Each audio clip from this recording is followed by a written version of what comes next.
لو عندك حساب على منصة خمسات ومنزل عليه خدماتك بقالك فترة لكن حاسس بالإحباط علشان لسه ما جالكش أول عميل على المنصة، فالفيديو ده ليك. السلام عليكم واهلا بيكم في فيديو جديد من فيديوهات الفريلانسر. النهارده في الفيديو ده هنتكلم بشكل عملي ازاي تجيب اول عميل ليك على منصة خمسات للعمل الحر، لان زي ما انت عارف اول عميل هو اصعب عميل في المجال ده، وبمجرد ما اول عميل اشترى منك خدمة هتلاقي باقي الطلبات بدأت تجيلك بشكل اسهل بكتير من الاول. وعلشان نقدر نجيب اول عميل لينا على منصة خمسات في شوية حاجات لازم ناخد بالنا منها ونراعيها علشان نقدر نحقق الهدف ده. واول حاجة مش عاوزك تعملها على منصة خمسات هي انك تروح على صفحة الخدمات الغير موجودة. الصفحة دي يا جماعة كانت وما زالت بتفكرني بلحظات الاحباط اللي انا حسيت بيها اول ما بدأت شغل على منصة خمسات، لان العميل اللي داخل ينشر طلبه في صفحة الخدمات الغير موجودة دي بيكون عاوز اقل سعر في الدنيا، مش في خمسات بس. ومش بس كده، كمان الفريلانسرز او مقدمي الخدمات اللي بيدخلوا الصفحة دي عشان يقدموا على شغل بيكونوا كتير جدا جدا، والمنافسة بتكون صعبة جدا جدا ان حد ياخد شغلانة من اللي بتنزل على صفحة الخدمات الغير موجودة. فعارف اللي هو انت بتبذل مجهود خرافي على امل ان حد يختارك تنفذ له الشغل بتاعه، في حين ان المجهود ده لو بذلته في اتجاه تاني هيزود فرصتك في ان انت تقدر تجيب عميل بشكل اسهل من كده بكتير. يعني في الحقيقة والله بستغرب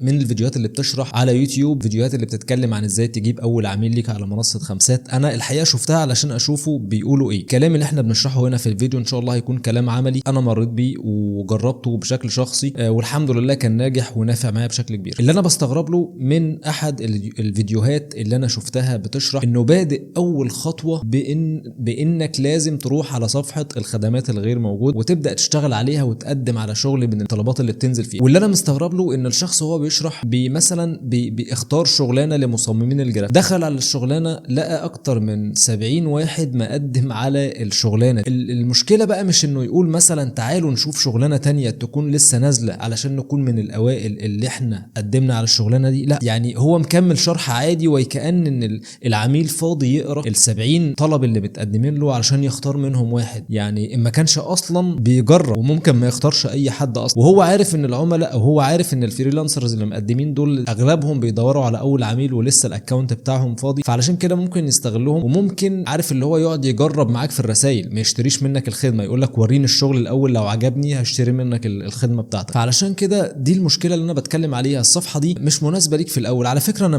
ما بقولش انك مستحيل تجيب شغلانه من الصفحه دي، على فكره ممكن وارد جدا ان انت تجيب شغل او يجي لك عميل من الصفحه دي، بس هو هيكون رزقك في المقام الاول وفي الاخير. بس انا ما بقولش انه مستحيل، بس انا رايي ان انت تبذل مجهود في الاتجاه الصح. يعني كده كده انت هتبذل مجهود، فحاول تبذل المجهود ده في الاتجاه الصح علشان يزود فرصتك بشكل حقيقي في ان انت تقدر تجيب اول عميل ليك. واسف طبعا على الاطاله في الجزئيه دي، بس كان لازم نوضحها خاصه للمبتدئين اللي داخلين ومعتمدين بشكل كبير على صفحه طلبات الخدمات الغير موجوده وعندهم امل كبير ان اول عميل ممكن يجي لهم من الصفحه دي. برضو في النهايه انا بقولكش ما تجربش، لا، جرب وشوف الدنيا بنفسك علشان حتى تبقى انت جربت وشفت نتيجه التجربه. وخلينا بقى ندخل على الحاجات اللي لازم تراعيها بجد علشان تقدر تجيب اول عميل ليك على منصه خمسات. واول حاجه محتاج تاخد بالك منها او تراعيها وانت ناوي تشتغل على منصه خمسات هي انك تختار تخصص فرعي من المجال اللي انت شغال فيه. بمعنى مثلا هنضرب مثال على مصممين الجرافيك. مصمم الجرافيك ده بيندرج تحتيه مسميات كتير جدا او اقسام او فروع للمجال ده. عندك مثلا تصميم الهويات البصريه، عندك تصميمات الويب، تصميمات السوشيال ميديا، تصميمات البنرات الاعلانيه والبوسترات، وكمان تصميمات الانفوجرافيك. وكمان كل قسم من اللي احنا قلناهم دول بيندرج تحتيهم مسميات واصناف تانية، زي مثلا لو هنضرب مثال برضو على تصميمات الهويات البصريه، واللي منها تصميم اللوجو او الشعار، لوجوهات 3D، الفلات لوجو، وفي الماسكوت لوجو، والتايبوجرافي لوجو. فانت عندك انواع ومسميات كتير تقدر تشتغل عليها على خمسات. علشان كده اللي انا قصدي اقوله انك لما تيجي تنزل خدمتك على خمسات تقولش مثلا في الخدمه بتاعتك في العنوان ان انت هتقدم تصميمات احترافيه او تصميمات جرافيك احترافيه. اولا انت بتحدد نوع الحاجه اللي انت بتقدمها. هنفترض ان انت بتقدم لوجو، فانت بتقول تصميمات 3D احترافيه، تصميمات تايبوجرافي احترافيه. وكمان يعني لو انت تقدر تحدد التصميمات دي في مجال معين هيبقى انت كده عارف سهلت البحث للشخص اللي داخل داخل يبحث على الحته دي بالذات. يعني مثلا لو انت بتعمل شعارات لشركات العقارات مثلا او للمجال الانشائي او الهندسي وكتبت تصميمات شعارات احترافيه للمجال الهندسي او العقاري مثلا، فاهم قصدي؟ انت كده خصصت البحث بحيث ان العميل اللي داخل يبحث بكلمه بحثيه معينه بيكون فرصتك كبيره ان انت تطلع في اول صفحه، لان اصلا انت كده او العميل قلل المنافسه بشكل كبير او انت قللت المنافسه على نفسك بشكل كبير، لان انت حطيت مجال محدد مش كل الناس على خمسات حطاه. اغلب التصميمات او اغلب الخدمات الموجوده على منصه خمسات هتلاقيها تحت مسميات تصميم شعار احترافي، تصميم لوجو احترافي. فلو انت مش هتخرج من دايره المنافسه بتاعه الحته دي هتكون فرصتك صعبه جدا ان انت يجيلك عميل على الخدمه دي. وفي النهايه انت عندك 5 خدمات كبائع جديد على المنصه تقدر تنزلهم، فحاول تجرب اكتر من فكره. يعني انا كده عارف ان انت مصمم جرافيك وممكن تشتغل لاي مجال وممكن تشتغل لاي نوع لو خبرتك واسعه، بس في الخدمه بالذات حاول تكون مخصص بشكل كبير جدا علشان تراعي ان العميل اللي داخل يبحث ده ممكن يبحث بحاجه تخصه هو، فاهم قصدي؟ وعاوز اقول لك ان نفس المثال اللي انا قلته على الشعارات او اللوجوهات بينطبق على تصميمات السوشيال ميديا وبحتى مجالات كتير داخل خمسات. مجال الكتابه مثلا، في ناس كتير او عملاء بتدخل تدور على كتاب في مجالات معينه. يعني في ناس بتدخل تدور على كتاب محتوى في المجال الطبي، بس هو عايز حد عنده خبره في المجال الطبي، كذلك في المجال الانشائي، في المجال القانوني، في مجالات مختلفه. لو انت شغال في المجال، لو انت شغال بشكل عام في الكتابه فاوريدي انت عارف المجالات اللي انت ممكن تكون اتعرضت ان انت تكتب فيها قبل كده او تكتب للمجال ده قبل كده. فدي مهمتك على فكره، دي مهمتك ان انت تدخل تدور على مجالات تكون مطلوب. البحث بتاعك والريسيرش اللي انت بتعمله ده صدقني هو هيكون عامل النجاح بتاعك، لان مش كل الناس بتعمل كده على خمسات. وفي النهايه اتمنى ان النقطه دي تكون واضحه بشكل كافي، واي كان مجالك حاول تطبق اللي احنا قلناه ده في مجالك. اسف جدا طولنا في اول نقطه برضو، بس خد بالك دي يمكن هي العامل الوحيد لنجاحك على خمسة، انك لازم تختار تخصص فرعي في المجال اللي انت شغال فيه. تاني حاجه عاوزك تعملها هو ان انت تكتب عنوان الخدمه بتاعتك بشكل يخدمك في الظهور في محركات البحث. لو انت عارف ان منصه خمسات فيها مربع بحث، العميل بيدخل يبحث بكلمه معينه، الكلمه المعينه دي ممكن يكون بيدور على تصميم شعار تايبوجرافي، فاي حد العنوان بتاعه مكتوب فيه كلمه تايبوجرافي والوصف مكتوب فيه تايبوجرافي بيكون فرصته حلوه في الظهور. ده بعيدا عن ان الخدمه اصلا بتم بيعها اكتر من مره، ودي اصلا في الالجوريزم بتاع خمسات كفيل ان هو يرشحها في الاول. بس انا بقول لك على الحاجات الاساسيه بما انك لسه بادئ ان انت تراعيها وانت بتكتب عنوان الخدمه بتاعتك. فانت لازم تشوف المسميات بتاع الشغل بتاعك او الخدمه بتاعتك او العميل بيقولها دايما في كلامه او بيبحث بيها على الانترنت ازاي، وتحاول تدرجها في عنوان ووصف الخدمه بتاعتك. يعني هنضرب مثال صغير على اخواتنا السعوديين بيكتبوا كلمه لوجو بحرف القاف، لوكو. لو انت كتبت حاجه زي كده يعني، وفي كتير مش كاتبين نفس الطريقه دي على خمسات، هتكون فرصتك حلوه ان انت تظهر، لان الكلمه دي اغلب اخواتنا السعوديين بيكتبوها وهم بيدوروا على اللوجوهات او الشعارات. فكون ان انت تكتبها او تدرجها في وصف او في عنوان الخدمه بتاعتك، فدي بتكون فرصه كويسه ليك ان انت تطلع. وعايز اقول لك كمان ان خدمات منصه خمسات بتطلع في البحث في جوجل، يعني ممكن العميل اصلا يدور في جوجل ويلاقي خدمتك طلعت بسبب ان انت كاتب الكلمات البحثيه اللي هو بيدور عليها في عنوان الخدمه وفي وصف الخدمه. ثالث حاجه عاوزك تاخد بالك منها وانت بتنشر خدمتك على منصه خمسات هي تصميم الصوره المصغره او تصميم واجهه الخدمه بتاعتك. الصوره دي لازم تكون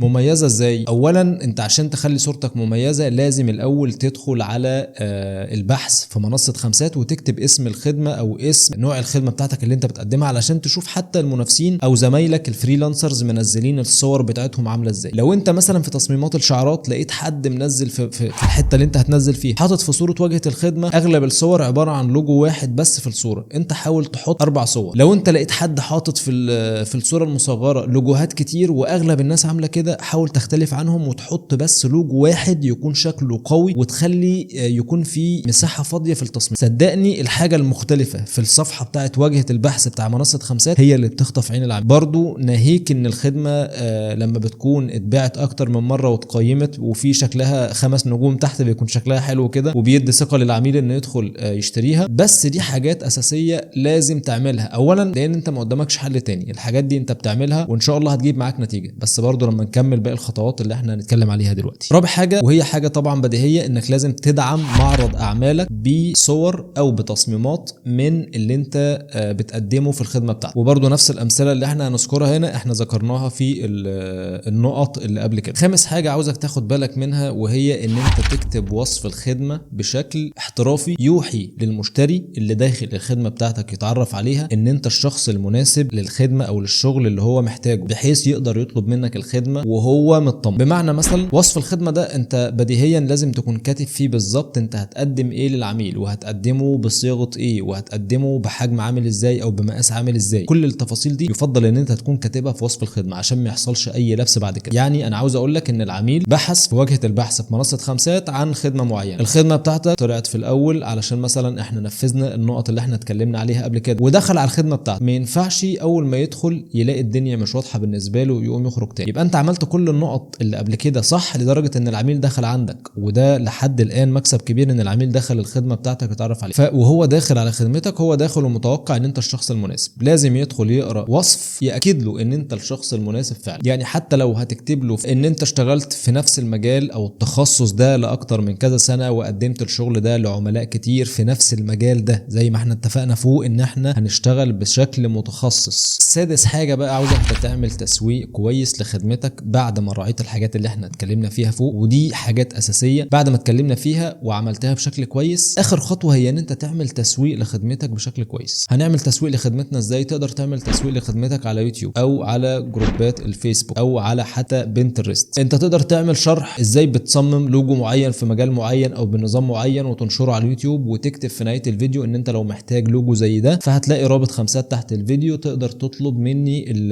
الخدمه دي وهعملها لك. وطبعا العميل لما بيكون شايف اصلا شرح وانت بتشتغل هو مش محتاج اثبات تاني ان انت الشخص المناسب، هو شايف ان انت بتعمل كل حاجه بشكل احترافي. وعاوز اقول لك ان الطريقه دي جالي اول عميل عن طريقها. كنت بعمل سامبلز للوجوهات اللي انا بصممها وبكتب في نهايه الفيديو، او كنت بطلع شريط كده كل كام ثانيه ان انا بقدم النوع ده من الخدمات، او تقدر تحصل على اللوجو بتاعك من خلال رابط خمسات اللي موجود تحت الفيديو، واللوجو مثلا بيبدا من سعر كذا وهكذا. هتقول لي مثلا طب انت عرفت ازاي ان العميل ده جاي لك من يوتيوب مش من جاي لك من خمسات نفسها؟ عاوز اقول لك بعمل تراك لللينك بتاع خمسات كنت بختصره في موقع اختصار رابط اسمه بيتلي ده بيعرفك الضغطات دي جايه منين بالظبط. فانا لما كنت بدخل على رابط الخدمه في بيتلي بتاكد ان الناس دي اغلبها جاي من يوتيوب. فيوتيوب والفيديوهات اللي انت بتعملها وانت بتنفذ الشغل بتاعك احد الحاجات المهمه صدقني اللي ممكن تجيب لك عميلك بسهوله لحد عندك في منصه خمسات. وكذلك تقدر تعمل نفس الفكره حتى على تيك توك او حتى سناب شات لو انت بتستهدف السوق الخليجي، وكمان الجروبات الموجوده على فيسبوك. واخر حاجه احب اقولها لك في الفيديو ده ان انت لو قدرت تخلي حد من معارفك او اصدقائك يشتري الخدمه منك لاول مره على منصه خمسات، ده هيساعدك كتير جدا مع تنفيذ الخطوات اللي احنا قلنا عليها من شويه. هيساعدك كتير جدا ان باقي العملاء تجي لك بسهوله، لان العميل برضو مهما كان لما بيلاقي ان انت الخدمه بتاعتك اتباعت ولو مره واحده واتعمل لها تقييم 5 نجوم وتقييم ايجابي، ده بيشجع العميل بشكل كبير جدا انه يطلب منك الخدمه وهو مطمن. في النهايه لو وصلت لحد هنا ومحتاج تتعلم اكتر حاجات عن منصه خمسات وازاي بنشتغل كفريلانسر، اعمل لايك للفيديو واشترك في القناه علشان يجيلك كل الفيديوهات اللي احنا بنقدمها بعد كده. وبالتوفيق ليك يا صديقي.